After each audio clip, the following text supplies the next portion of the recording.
And we are live. Hello. Welcome back to the channel, everyone. I hope everyone had a great weekend watching the Grand Prix. Obviously, we were there this weekend. Sorry we didn't get a chance to live stream. We were just kind of like, I don't know. I think we're just experiencing it and taking it all in. Yeah, exactly. Because one of those things, 5G, 4G wasn't necessarily too great to have streamed at the chat at the track, and that probably would have been the kind of best bit to do. So obviously it's going to be, hi Aaron, how are you in chat?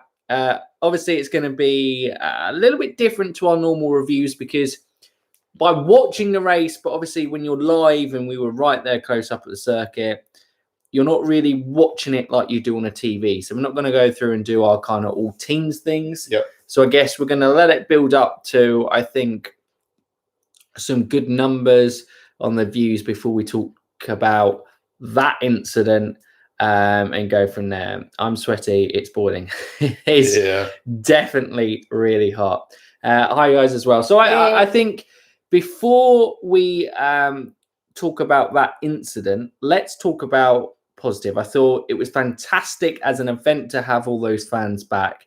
It was almost like COVID there. And I know for some people it's going to make them uneasy seeing scenes like that, but it was just fantastic to have that taste of normality back. And there is nothing. Motorsport, I think, is one of those sporting events that is just enhanced live. You may not necessarily get the best view and watch it as in detail as what you can watch a race on the TV, but I think the experience of seeing the cars there is our first time going general admission and being so close trackside to the cars, even we think from 3 years ago in 2018, sounds so much better live. And watching them blitz it through Maggots and Beckett's, it's unbelievable experience. Just can't beat it. Unbelievable experience. So positives, I mean, McLaren, their social media kind of influence a thing.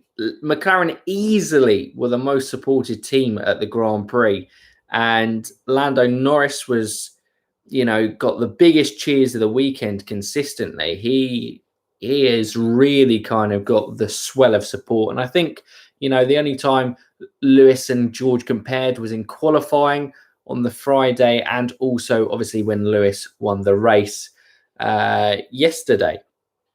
And there were obviously big cheers, but for the main share of the weekend, Lando Norris was definitely, I would say, the most popular out of the British drivers this weekend. Yeah.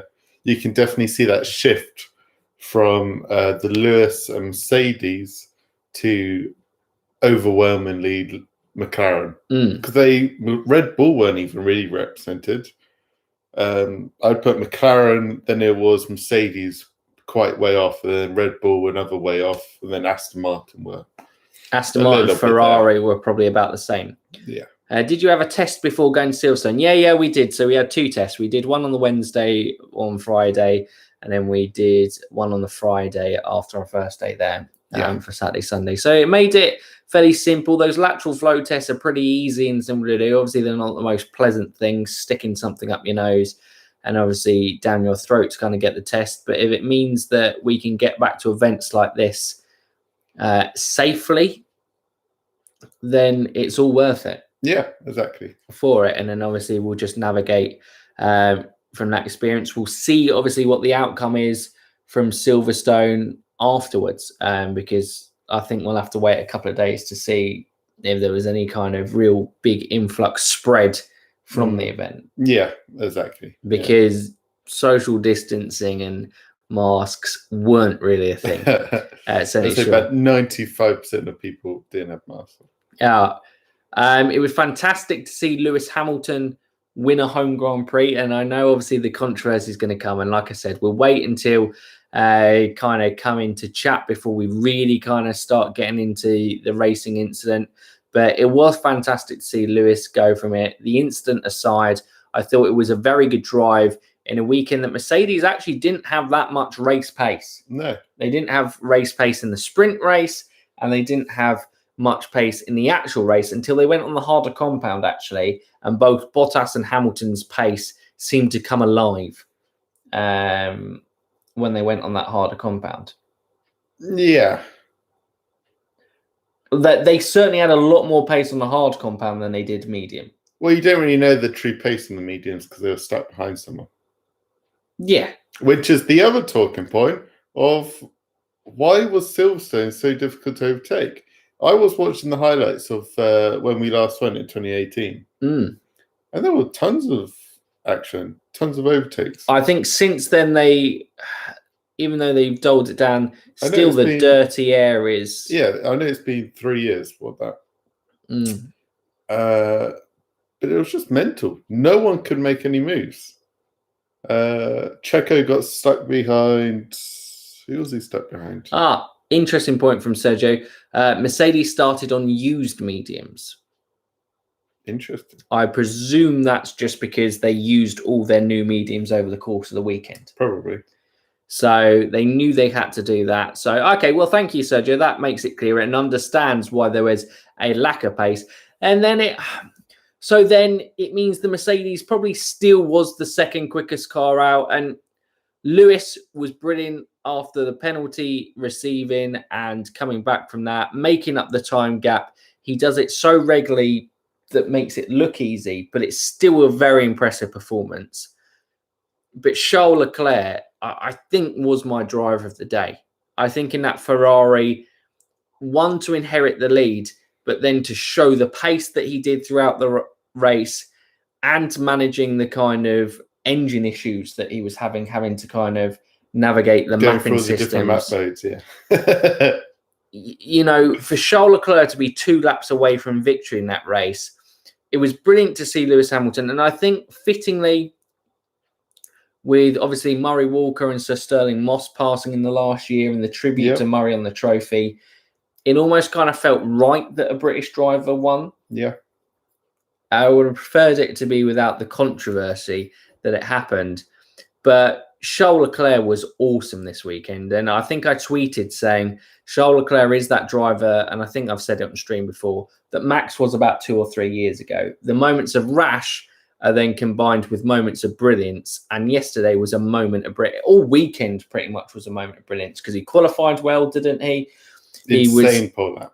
Yeah. Well, not pole lap. In the sprint race, he, maintained his position and kept that kind of P4.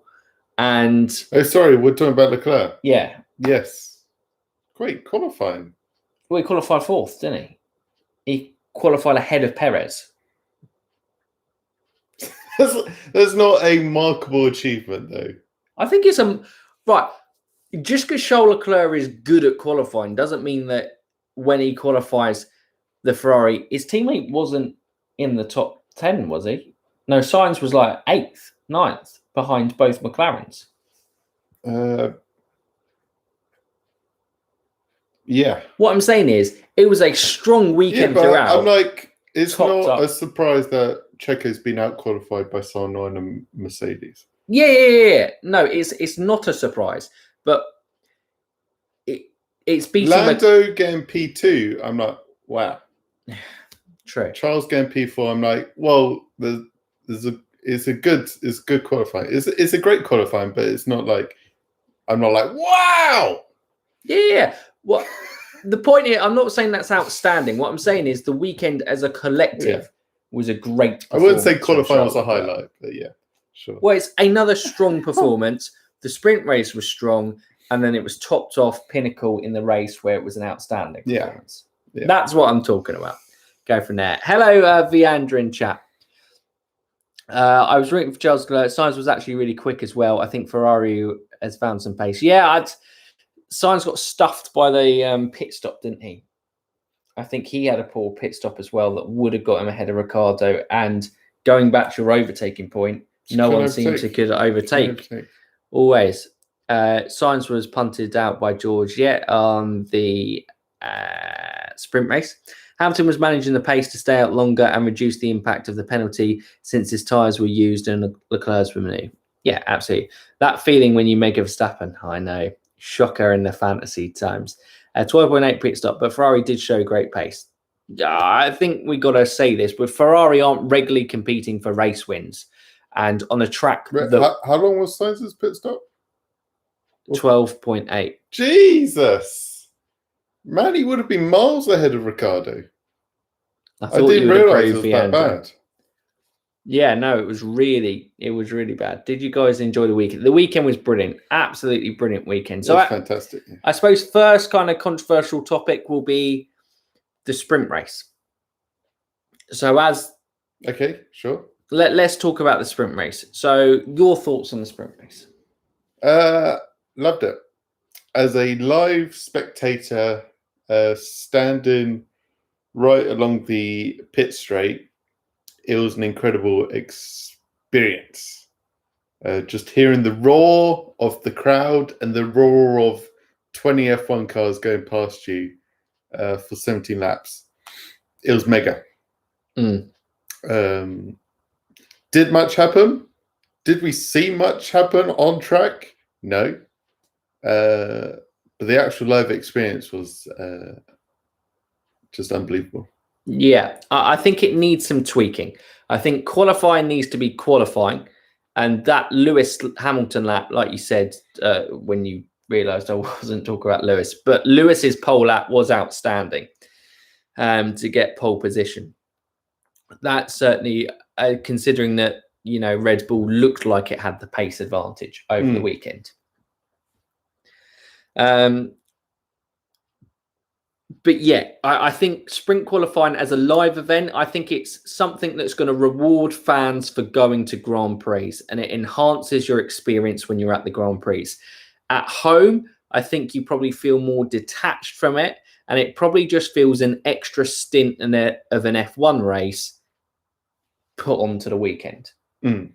And the relevance of it probably isn't that high, and it should be just odd, and at tracks that obviously overtaking is quite easy at, to kind of increase the excitement there. But I believe someone like Lewis just kind of eased off and just backed out of it.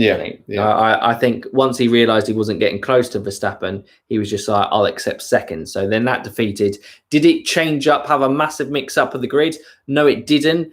But oh, my guy Fernando Alonso, he had an incredible sprint race, and he was the kind of main standout highlight of the sprint race. He was brilliant. So I guess from that aspect of it, a guy who qualified outside the top 10 and just had a brilliant start and then defended brilliantly against Vettel and everything over the course of the race, that action was worth seeing.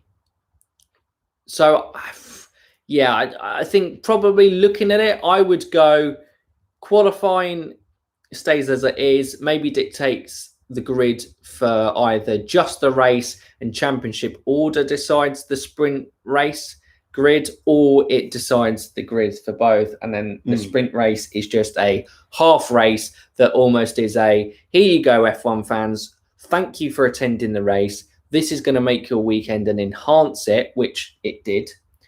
And, you're going to really enjoy it for going there. Unfortunately, I think it's going to be something for TV audience, which is the majority, because the majority of people can't attend each individual race. It's not going to be something that translates great, I think. But yeah, I think the sprint qualifying needs tweaking, but I wouldn't fully rule it out. That was the Mining Yorkshireman. Hello in chat as well. Thanks for joining us. Platinum, sprint qualifying was okay, but takes away from the tyre strategy in qualifying, optimizing car performance. Yeah, I mean, I'm all for freedom of choice of tyres. I don't like the race. I don't like the Q2 race tyre rule. I don't like that. Like we saw last time out in Austria, we had teams like Aston Martin who put in a fantastic performance to get into Q3, but because they used softs, their race was over. So, yeah. Absolutely. So, I get what you mean, but I'm actually a big for freedom of choice of tyres, because I think it makes strategy interesting. But then F1 always tend to kind of go with the similar sort of tyres, because they have so much data, they just kind of optimize the strategy. And so maybe it takes out that element of it. But potentially it's so difficult, isn't it? If the field is closer together, I think freedom of choice of tyres will be important. As the close grid isn't close together, freedom of choice of tyres is something you probably can't have at the moment, because it adds in an extra variable, and any variables you can add into F1 currently to improve the product is better. But Alonso was probably another one of the drive of the weekends. He was great in the sprint qualifying, and he was also great in the race as well. P7, another points finish for Alonso. Solid, yeah. Superb. Happy Michael. On that basis. Shockingly, back to our time in Silverstone, they were only selling merch for Mercedes, Aston Martin, Red Bull, and McLaren. Yeah. They weren't doing any other merch. This guy wants to get his Alpine top for Alonso. Yeah, couldn't get it. Couldn't. So I had to go full team LH on Sunday. And then Lewis had to crash out Max. And then Lewis won. Right. Yeah. Right. So we'll get onto that. Scrap that. No. Okay. That was a joke. That was a joke. Don't worry. I know. Don't get the rage comes yet. Kind of sucks for Williams, who are like Haas in 2019. Yeah. Kind of.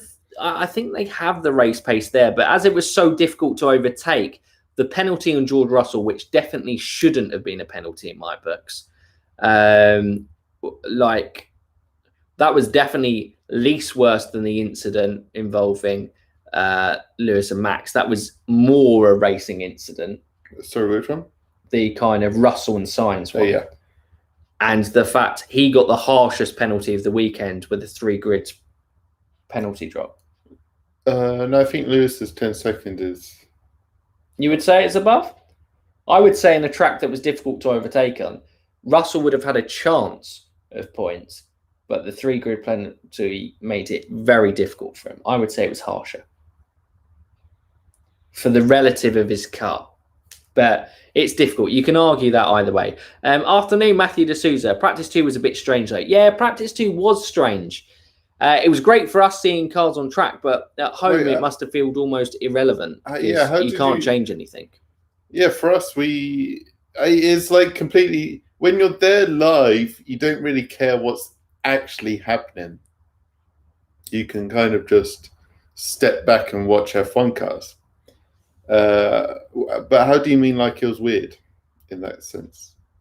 Because for us, it was just another opportunity. Yeah, for us. But I mean, at home, like you're going, I guess it was race data. Yeah, they're practicing long runs, aren't they? Yeah. No one's going for the quickest lap. They're just doing long runs on. But you couldn't change anything because it was parc fermé. Could you not actually do setup changes? No, it was parc fermé. So it was literally only data collection. I'm convinced. Someone correct me if I'm wrong on that one. No, 10 seconds. So watching on TV, would you think it was a bit pointless then? Is that the... I know a few people using that argument, Fergus, with the Sonoda pit lane infringement, same as Lewis. Never bother to watch practice, just check the times for fantasy. Yeah. Could the lack of merch be due to Brexit, COVID, perhaps shipping and port taxes?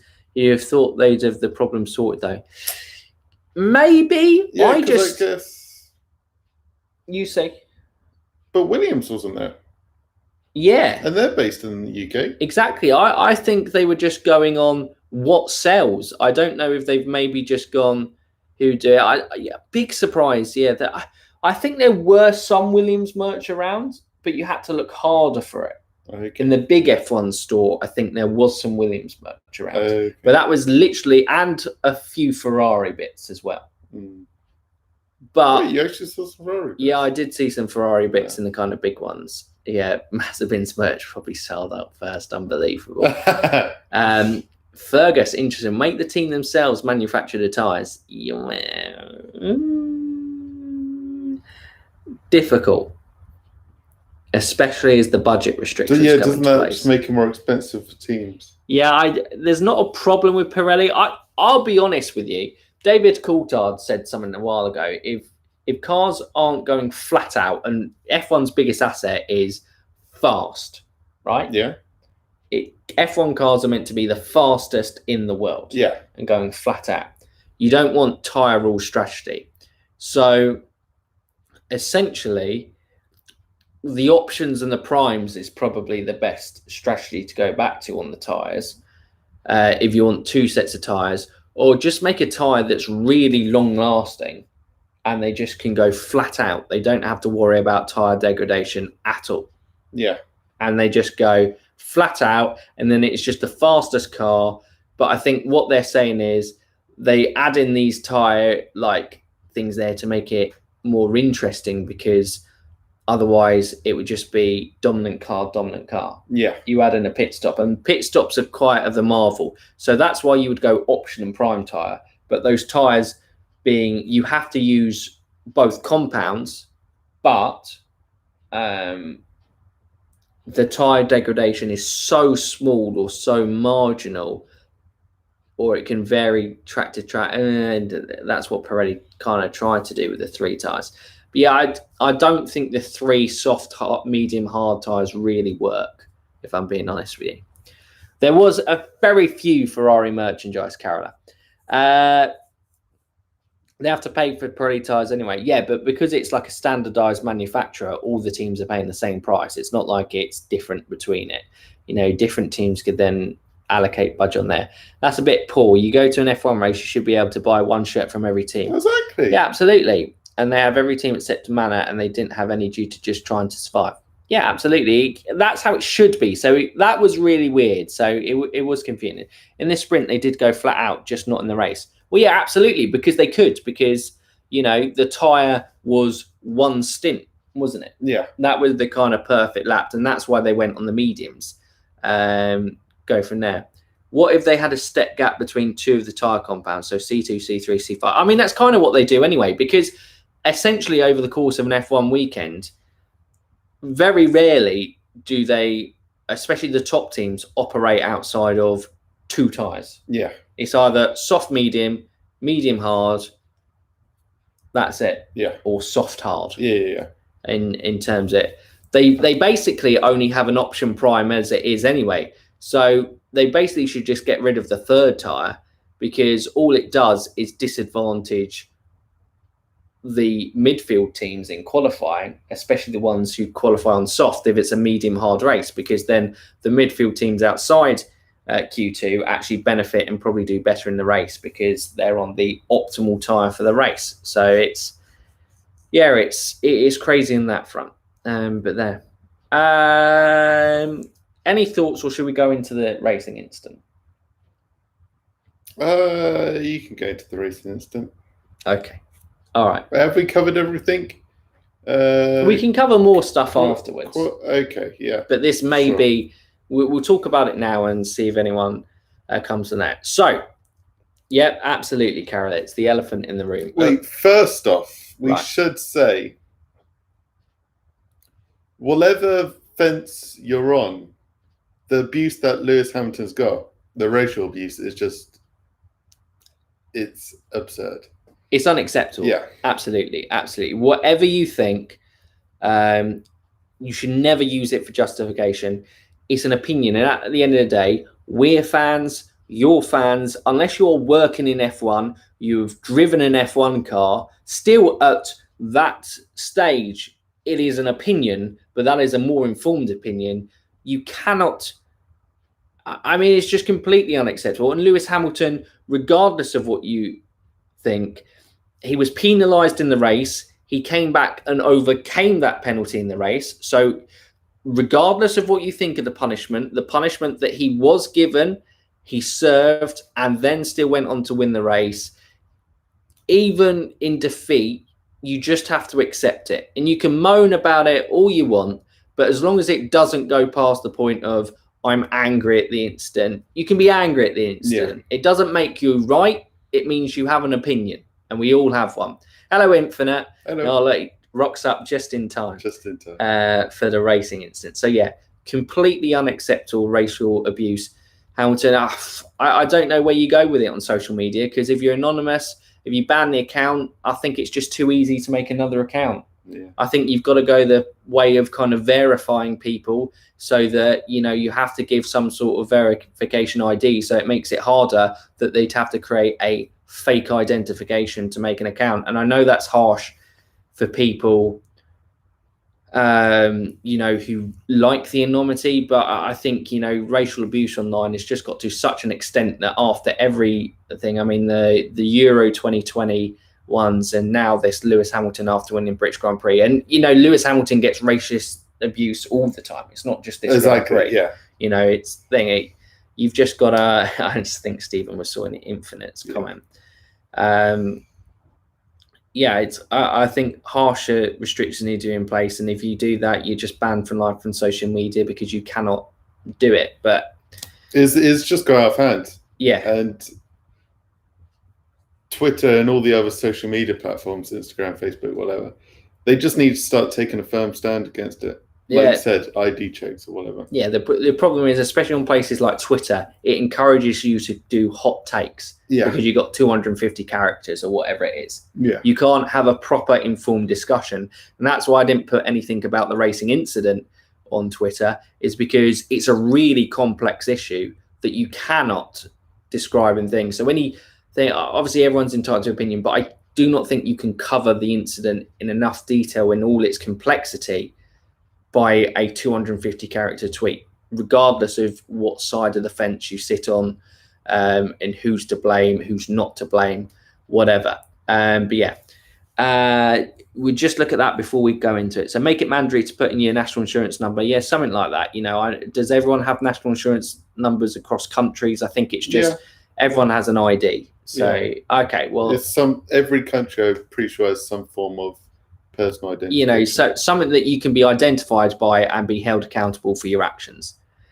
But it is exactly, little kids shouldn't be on Twitter as well. I think there should be an age verification. My point is, social media is very much geared towards creating echo chambers and advertising. And if you're a kid, it's not harsh. No matter how mature you are as a kid, I think social media probably should have an 18 plus limit on it, because I don't think you are fully developed as a person, as a human being, not even at 18, but at least 18, it's an agreed age that you say you're an adult. So you're described to it, go for that. I'm not even on Twitter, I'm banned. Brilliant Infinite. You see, I just think, I don't even think 16. I think, still, you're forming your IDs, you can still be easily influenced, and social media is really kind of difficult in that. The way the AIs work, as a kid, you cannot comprehend or recognize when it's manipulating you like it does. Yeah. So I think it's safer for everyone, but that's obviously a topic for another day. The main point is what happened to Lewis Hamilton at this race, or all the races that he's been racially abused on. What happened to the England football team is unacceptable, and harsher restrictions need to be put in place. Racing incident. So, right. Start of the race. First few corners were absolutely fantastic. And it came to a head when it got to Copse, and Max Verstappen and Lewis Hamilton were going wheel to wheel. They were side by side with each other. Max was ahead, and Lewis's front wheels were in line with Max's rear wheels. They collided, resulting in a huge crash, which ended Max Verstappen's race, damaged Lewis's front wing, and brought out a red flag. So Lewis's punishment for it, he came off very lightly from this incident, in type of this aspect. And first thing we have to say, I'm really glad Max Verstappen is okay, and it shows all the great improvements the safety has made, because 51 Gs is a huge crash. And, at those type of Gs, you're talking about serious injury or even death. It may sound dramatic, but unfortunately that's the risks that we've had. We've had the recent ones of Anton Hubert. Yeah, I think it's easy to take safety for granted a bit in F1. because the fatalities or serious injury are so far and few between. But, 10, 20 years ago, 51G crash, Max probably ain't walking out of that. Yeah, it's crazy. And it's one of the fastest corners on the F1 calendar. It is flat out now in an F1 car. So it is crazy the speeds they go at. So I think first thing what I'll tackle from is I'm going to allow, I've seen a lot of criticism of Lewis maybe not showing thing, but as soon as he understood Max was in hospital, I think he's shown genuine concern from there. A lot of kind of complaints, whichever side of the fence you were, against Toto, against Christian Horner, against Marco, and against Max Verstappen for his tweet. All I'm going to say is these are some of the most competitive men in the world. All right. And in the heat of the moment, you say rash things that shouldn't really be taken as live or die by these comments. It's in the heat of the moment. So when Christian Horner is, he is very close to Max Verstappen. This is a guy that he works with day in, day out. We've said the severity of the crash, could have resulted in serious injury for Max Verstappen. Of course, he's going to be visibly upset and say things on the extreme end of the scale. Arguably, for entertainment, in the best case scenario, I don't think people like Christian Horner should be interviewed about the incident, or Toto Wolff, or the radio messages to the FIA broadcast. Yeah. I don't think those should be doing, because all it does is elevate and increases intensity. So I'd actually say the fault was more on FIA and Formula One and Sky Sports for, putting those guys in those situations, because they are very personally attached to a very serious incident. Max, obviously, his comments come, no one should have let him be on Twitter afterwards. I don't think he should have been allowed to tweet other than saying, I'm okay, all clear in hospital, gutted, but I'm okay. He shouldn't have been able to say anything else in terms of that, because it's the heat of the moment and it's rash. And, you could say it's been controlling, but, he's hurting. It's so hurting. Can you imagine you're in a title fight? You had a race lead advantage going into this. You had a car that had a very good chance of coming out on top and winning, this weekend. And you're seeing your title rival win the race after a collision with you, and an incident that you've been really hurt on and that you were visibly shook up from. You're going to say something that's not great, is it? And, when Lewis was saying it was his racing line, that's what they say, racers in the instant. It's a rash of the moment. Everyone will do it. Yeah. Because they know the FIA are going to be looking at drivers' reactions and whatnot. And so that's them putting evidence to go to try to sway the FIA to their side. Yeah, and go for it. Everyone will do it. My problem was with the celebration, the celebration itself. I did not like Hamilton going with the narrative that Max is such an aggressive driver. He is, but not in this instance. I'm going to come on that because I think Max's aggressiveness did play a part in this move, and I think that's okay. And I think, like I said, Hamilton really shouldn't be interviewed at this point. It's one of those ones, because it's such a big incident, there should be time to reflect, go away, analyse what's happened, and then just a clear blanket statement from that. Go from there. Fergus, freedom of speech. Yeah, I get freedom of speech, but the problem is freedom of speech when you're on an entertainment type of style like this rolls up people and has a knock-on consequence.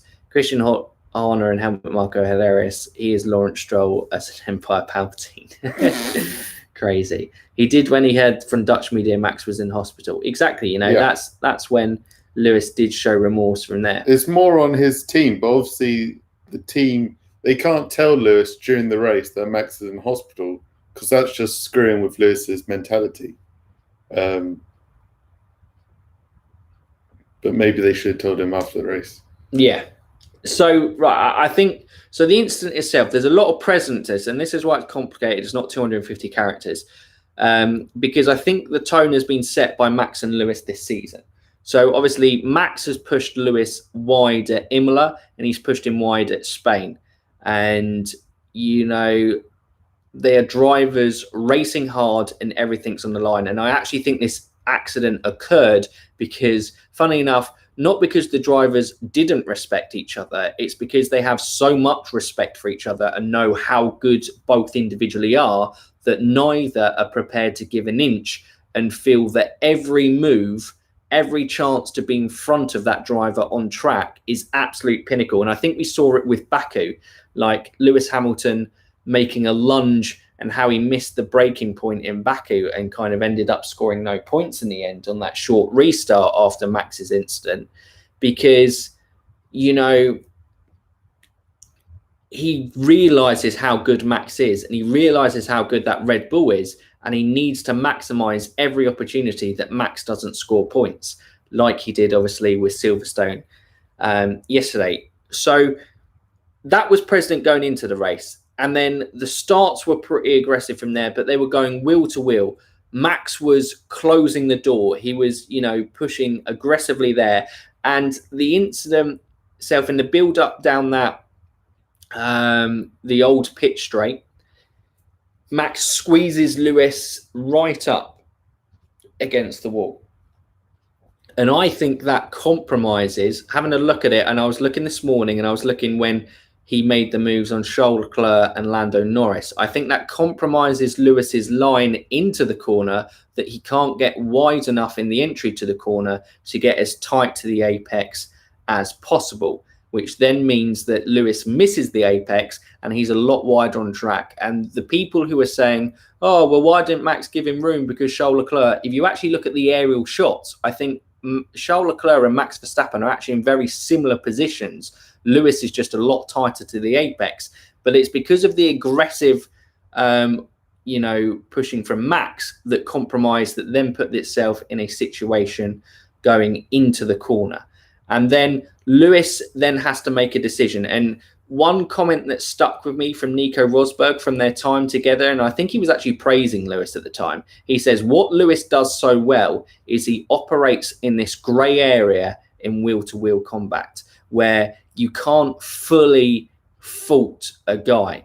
And the placement of Lewis's car is absolutely key in this incident, because Lewis, I think, knows he's not going to make the apex without having to lift off. And he could have chose to lift off. But like I said, the respect between the two is he goes, if I don't get ahead of Max Verstappen on this first lap, in his mind, it feels like, I don't know if I can win this race. I think both of them had that mentality going into Cups. Absolutely.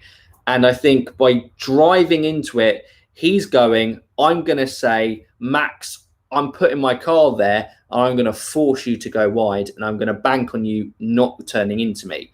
Max Verstappen, on the other hand, has gone, if I go wide here, Lewis gets ahead of me and then he could manage the race and he could win this race. And I don't want him to win this race. I want to win this race because I believe I'm in a car that can win this race. And I was already frustrated losing out on the pole position yesterday, and I didn't gain anything on the sprint qualifying from him and go from there. So he did. He did on the sprint qualifying. 1 point. Okay, well, 1 point. So, you know, not massive in terms of that swing.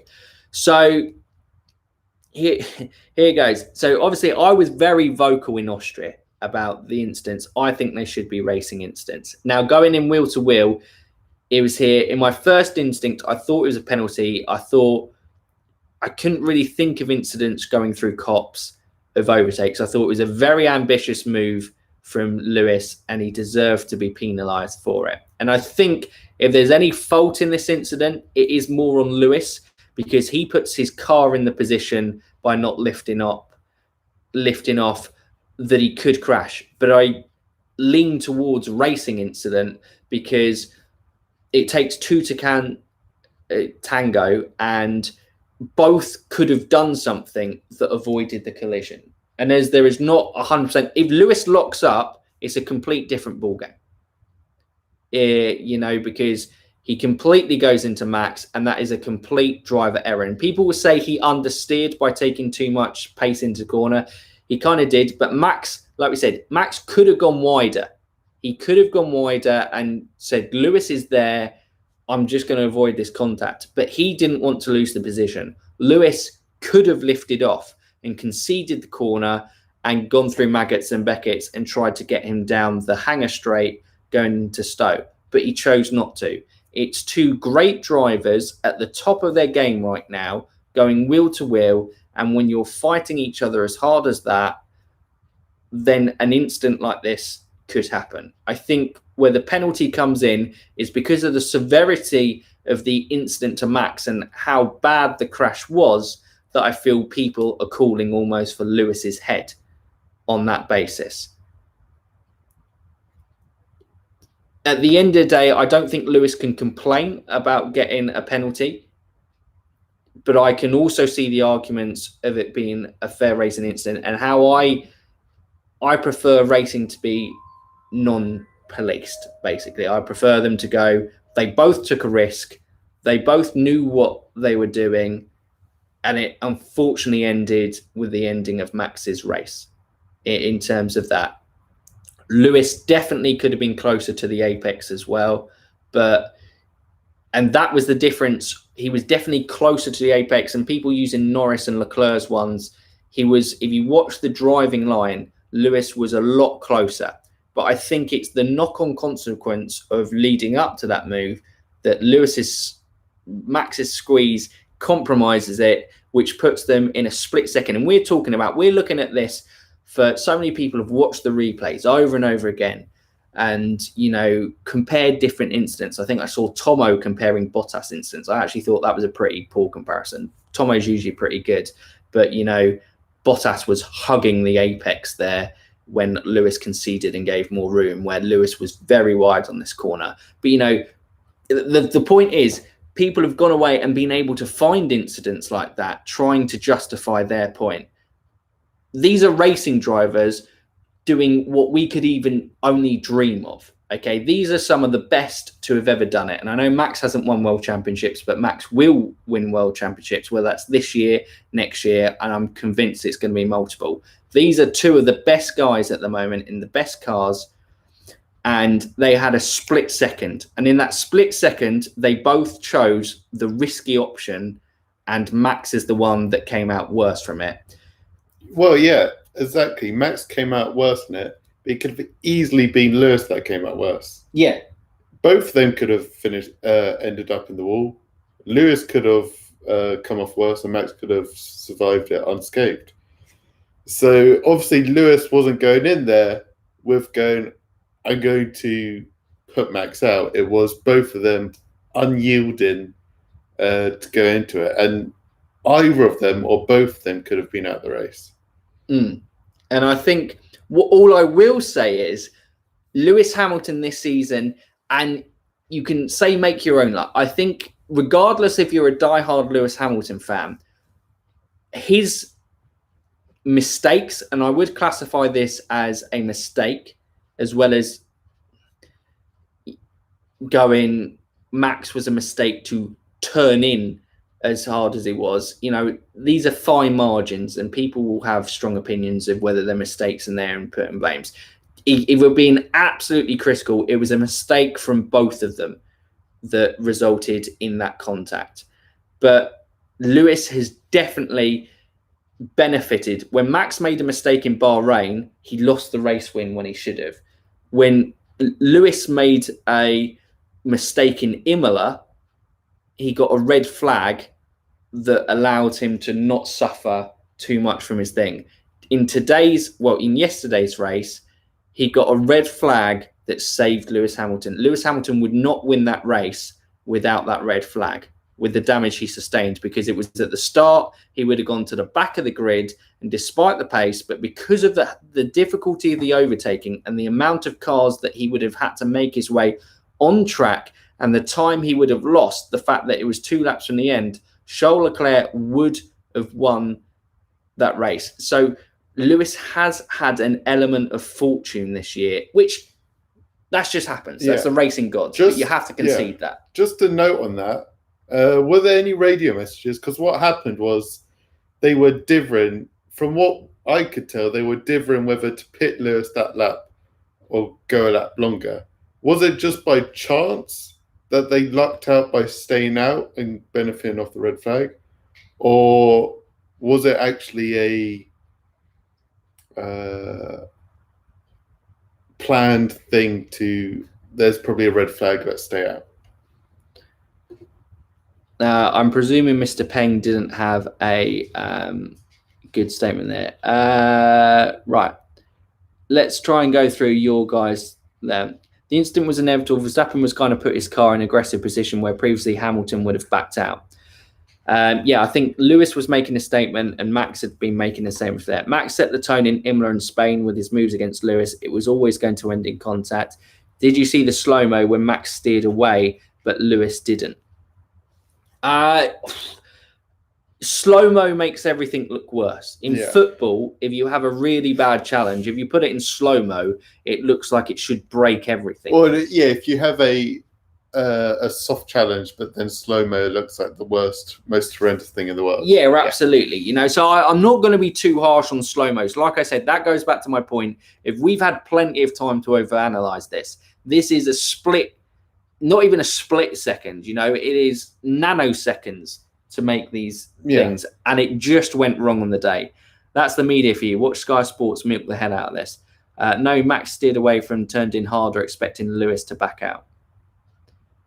What both sides of the fans don't see is that Max and Lewis are quite the same. Now I will duck. Yeah, exactly. I think they're the same. I think they're two greats of the sport, and rather than actually complaining about this, and it's a society problem, it's a blame culture. We want someone to infinitely blame. So some people want to blame Max for turning in. Some people want to blame Lewis for going from there. At the end of the day, racing is racing. It wasn't a clear and obvious error from one driver. It was an unfortunate set of circumstances that led to contact that unfortunately Max did. The main thing from all of it, regardless of the win for Lewis, was that Max was okay. That is the big thing to take away from the incident, for sure. There will be more incidents contrary between the title contenders, I feel. I absolutely feel. I feel it will go Prost and Senna way. What's happened to all the greats? Schumacher had his clashes with title contenders. Prost and Senna, as you said, clashed a lot together. Now, this brings up an interesting point, and it'll go from there. I think it's an interest-based discussion. I feel F1 builds animosity between drivers. I think just the environment of it, there might have been respect from Max and Lewis, but F1 wants animosity. It wants these rivals. It wants guys to go out at each other. I look at IndyCar, and although they'll be hard on track and they may be upset stuff, I don't see any guys out there with any real aggression or hate with each other, because I think because the cars are so similar, they respect each other's ability, and they respect that everyone has pretty much the same opportunity. You can have the big teams and the little teams, but you still have the opportunity to do well and impress and earn your way almost through the ranks to a top team through top performances, if that's the case.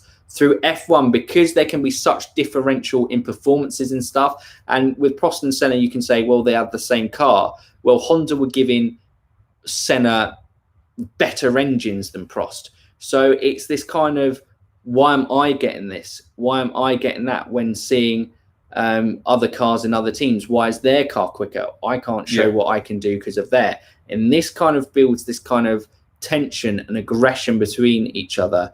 And when you're going at, 150 plus mile an hour through corners and straights and stuff, that's never a good thing to have. And it is really difficult, I think, on that basis.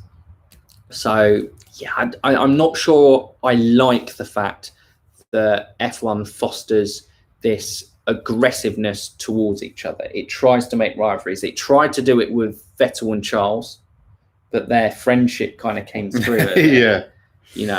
But they try to kind of turn drivers against each other and create these storylines. Even Drive to Survive had this kind of weird science. I mean, there's a whole separate thing. Drive to Survive. Absolutely. But I mean, it's just these things. The whole F1 go, let's try and create tension because that sells stories. Everyone likes to see people going at each other. Where I'd prefer, you know, there was a picture of after the race of Lewis and Charles hugging and laughing, you know, about it. And because it was such a hard fought contest with respect, I prefer those sort of relationships that you fight hard on track, but off it, everything's nice and can be sorted out. And hopefully Max and Lewis can sort it out. But I do feel that it is going to kind of go that ultra aggressive. It's like Lewis and Bell. They clearly have that solid respect between each other, but in 2018 it was like absolutely hated each other. I mean, yeah, and Nico Rosberg and Hamilton, the thing, childhood friends growing up together, you know, great mates. By the end of 2016, they hated each other, and that was everything the tension hyped up going into let's move on.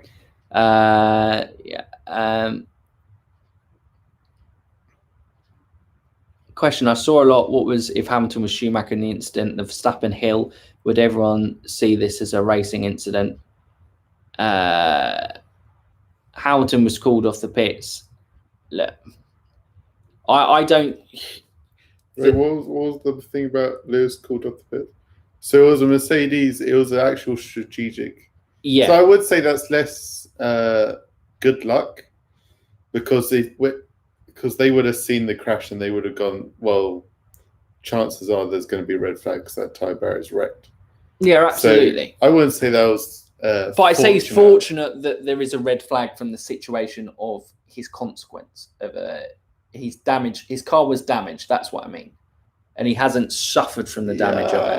Okay, yeah. He got a red flag from it.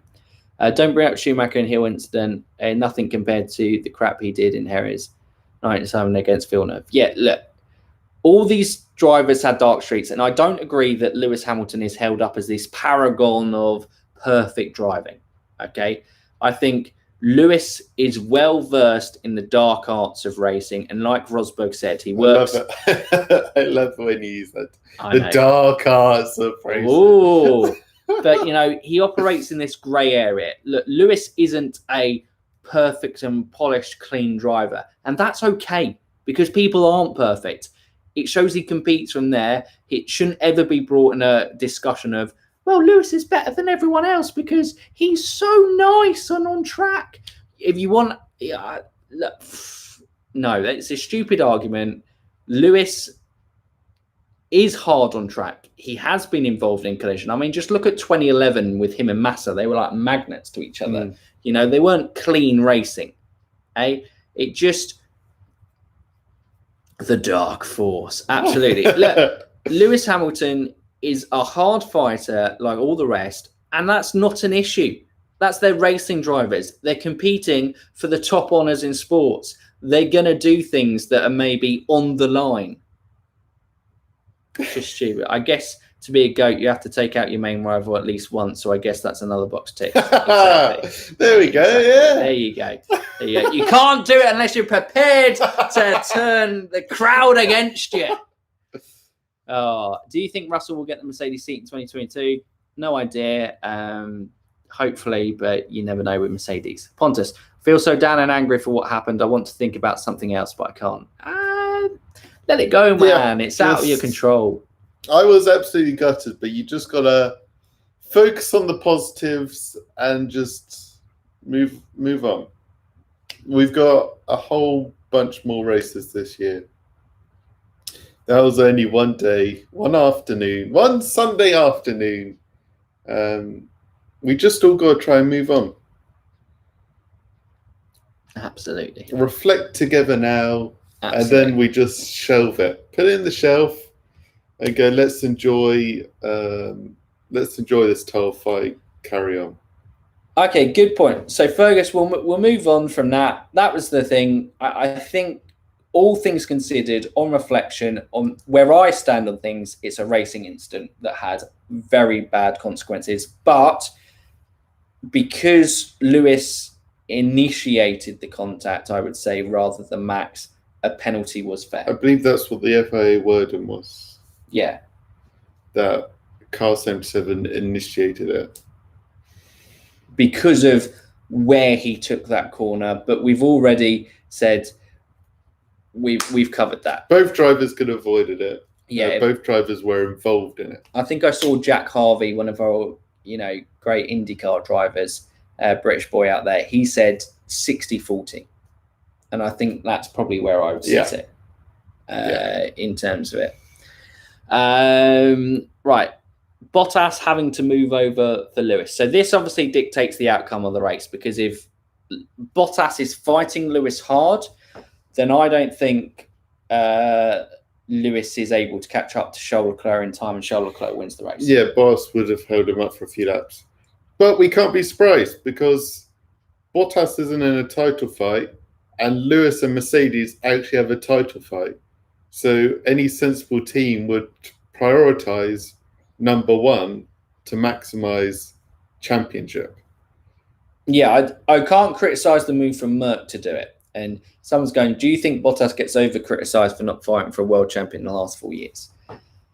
It's such a difficult one, because on face value, we are only privy to a certain amount of information. This is why at the start I said, we're fans, we have an opinion, and it's pretty much an uninformed opinion. From that basis, unless you work in that garage and you work in F1, like the guys like Mark Priestley are brilliant, because he was a McLaren mechanic and can give those inside details and has a deeper understanding. Even as much detail that you go into as a fan, you can have a respectful opinion, but I don't think you can really inform from this basis. Bottas on face value looks like he's massively underachieved, and mentally it was too nice to Lewis, didn't want to be a Rosberg, and he suffered the consequences for it and has received fair criticism for not title challenging. But I don't know the parts that go into it. It was very much coming into Lewis's team. Once Rosberg left, at least Rosberg had some people in his corner. Bottas was very much coming in, you're here to support Lewis. You're not here. You're here to support Lewis and the team. Yeah. Bottas was never brought in by Mercedes to win a world championship. Bottas was brought in by Mercedes because they need a second driver. Like Sergio Perez. Yeah. Sergio Perez was never signed by Red Bull to win a world championship. He was brought in from there. You could argue whether Bottas could drag that performance out himself and force it on. I think it's easy for us to say in that background, but I don't know the parts. I don't know the engines that he's operating at the same time, whether it's comparable in that aspect. I don't know whether the data that is available to him is going from there. At the end of the day, I think it's pretty easy to say that Bottas isn't on Lewis's level. But to say that he hasn't competed against Lewis Hamilton, who is one of the greatest of all time, is maybe harsh of the expectations that we had for Bottas and what the platform he was provided. Mercedes always go, every driver's allowed a fair opportunity. I'm going to call it, I think that's BS.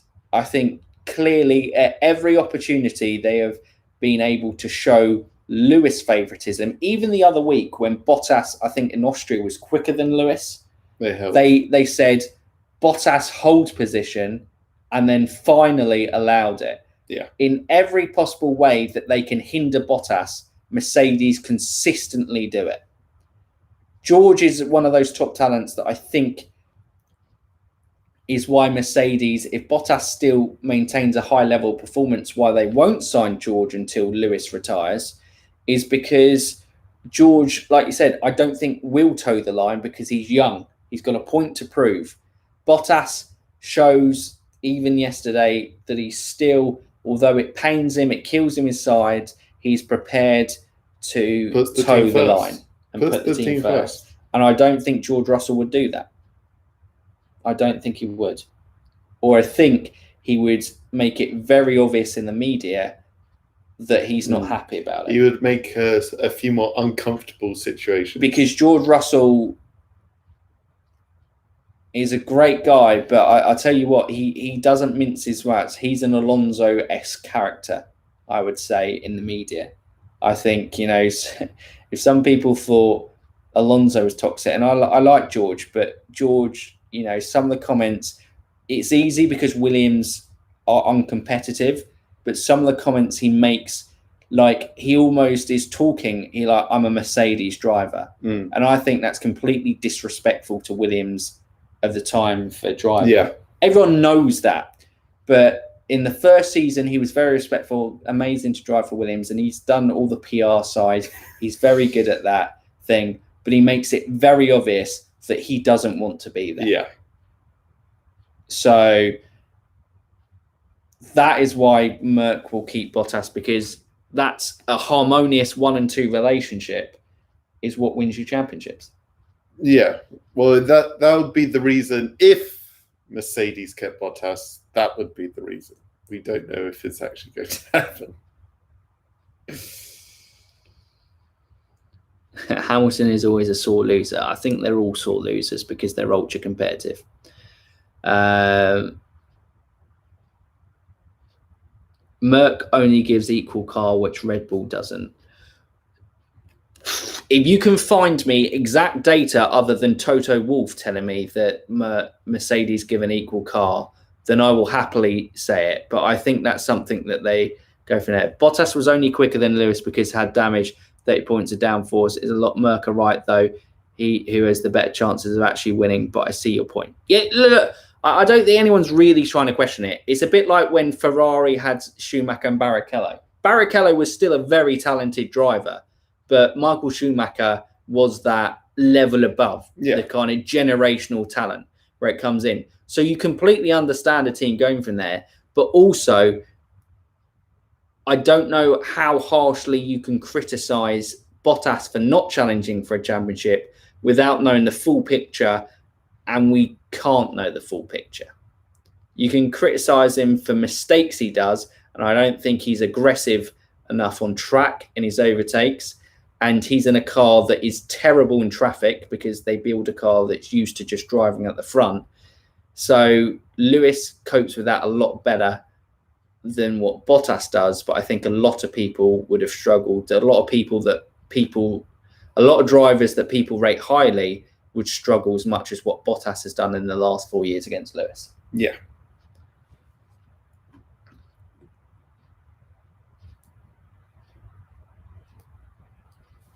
Yeah, exactly like that. But Austria too was fair on Rubens. Yeah, it wasn't fair on Rubens. I presume it wasn't fair when obviously basically on the finish line, Rubens had to concede the corner.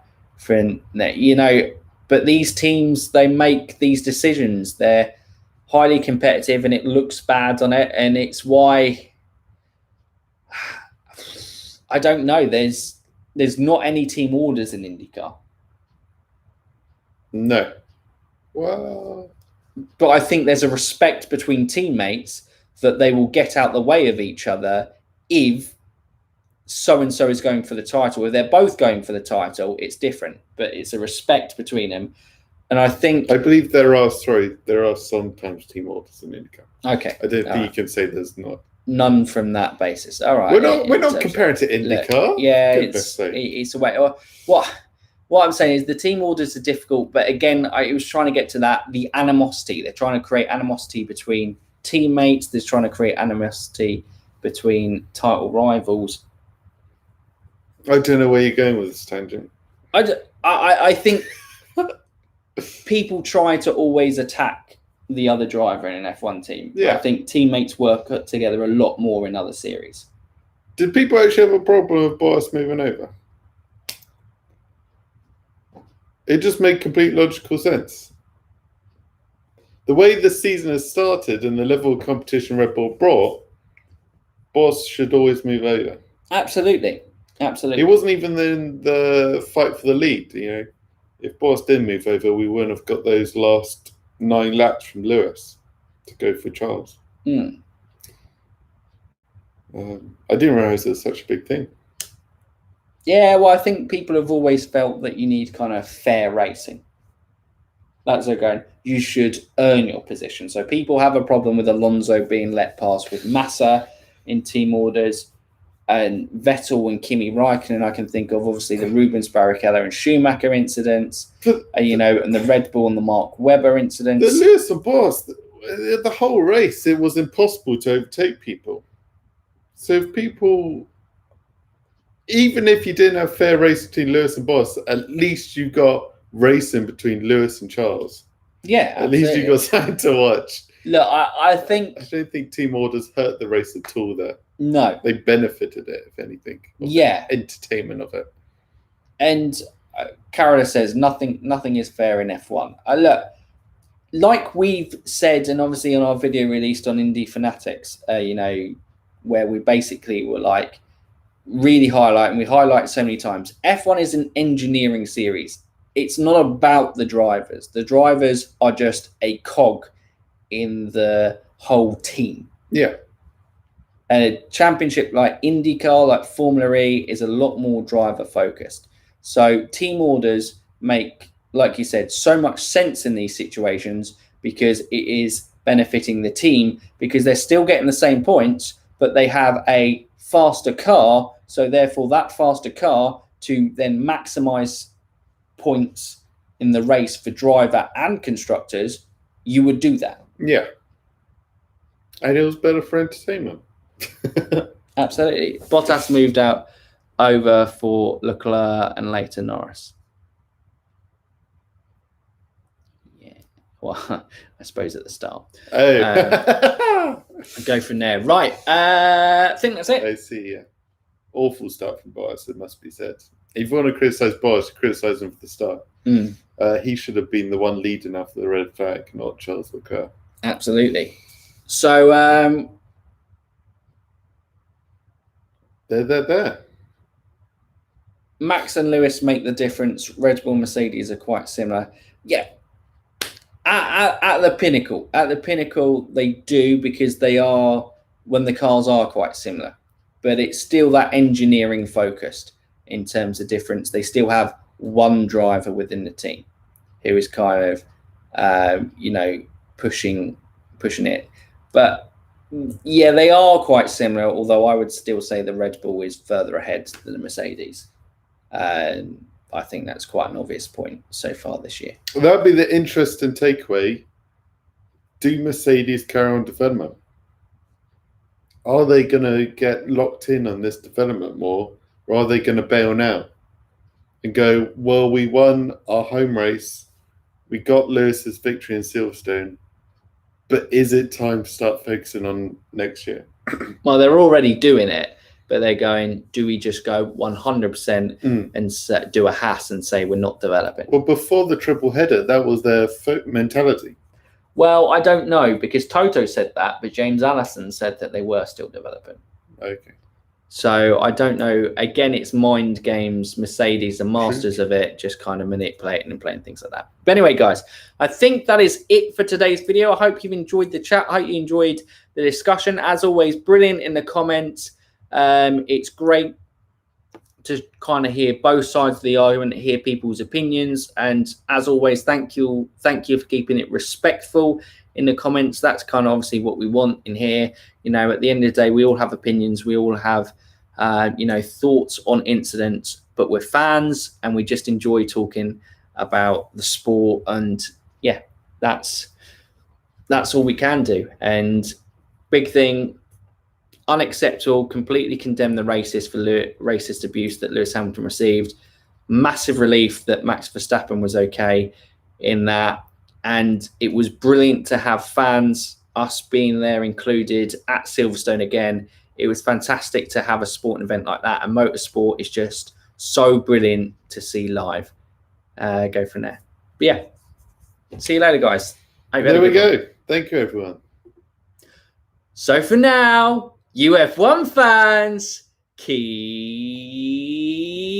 racing.